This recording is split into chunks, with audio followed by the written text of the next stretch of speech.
कार्तिक मास में कुछ विशेष बातों का अगर वैष्णव लोग ध्यान रखें, भगवत कृपा सहज प्राप्त होती है।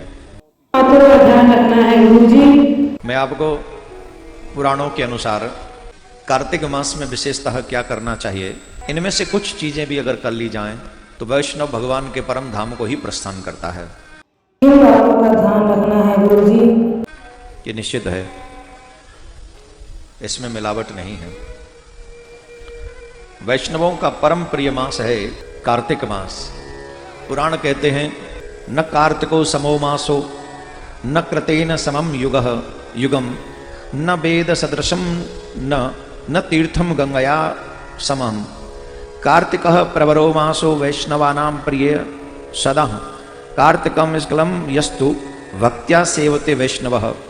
अभिप्राय है, कार्तिक मास के समान कोई मास नहीं है, गंगा के समान कोई तीर्थ नहीं है, वेद के समान कोई ऐसा सुंदर ग्रंथ नहीं है और सतयुग के समान कोई युग नहीं है। क्या बात है गुरु जी। वैष्णवों को विशेष प्रिय है कार्तिक मास। कार्तिक मास में वैष्णव लोग अपने भगवान की बड़ी सेवा पूजा करते हैं और कुछ कार्य ऐसे हैं जो छोटे छोटे ही हैं पर कर लें तो उनका कल्याण हो जाए। जैसे नदी इत्यादि, मंदिर इत्यादि में जाकर दीपदान करना। कुछ चीजें बता रहा हूं, ध्यान से सुन लें। दीपदान का बहुत बड़ा महत्व है कार्तिक मास में।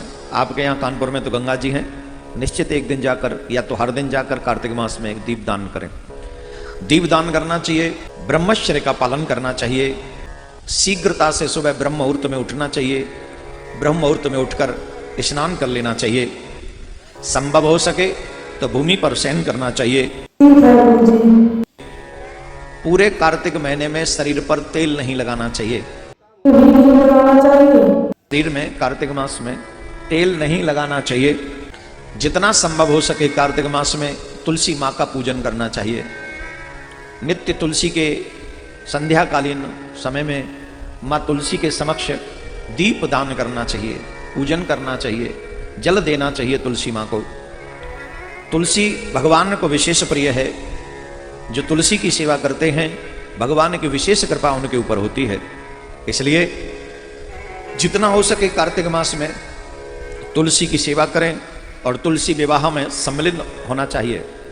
हम भी कोशिश करेंगे वृंदावन धाम में इस बार तुलसी शालिग्राम विवाह किया जाए।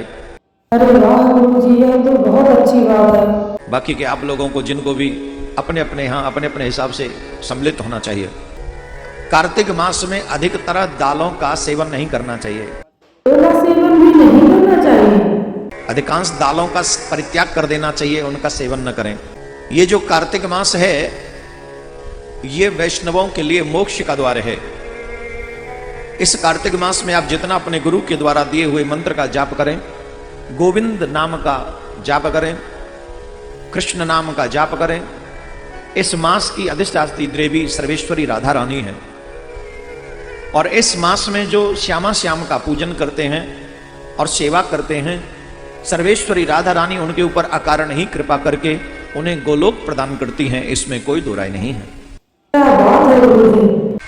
इसलिए कार्तिक मास आने से पहले हो सके तो एक समय अन्न का भी आप नियम कर सकते हैं कि दिन में एक ही समय अन्न लेना है, भजन ज्यादा से ज्यादा करना है, क्रोध नहीं करना है, काम को जीतना है, वासनाओं को कम से कम 1 महीने कंट्रोल में रखें और सबसे बड़ी बात कार्तिक मास में ज्यादा से ज्यादा भगवान की कथा सुननी चाहिए, ज्यादा से ज्यादा।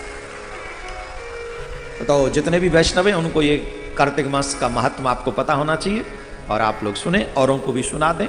कार्तिक मास प्रारंभ हो पहले ही दिन से आप इन नियमों का पालन करें। बोलो राधे राधे।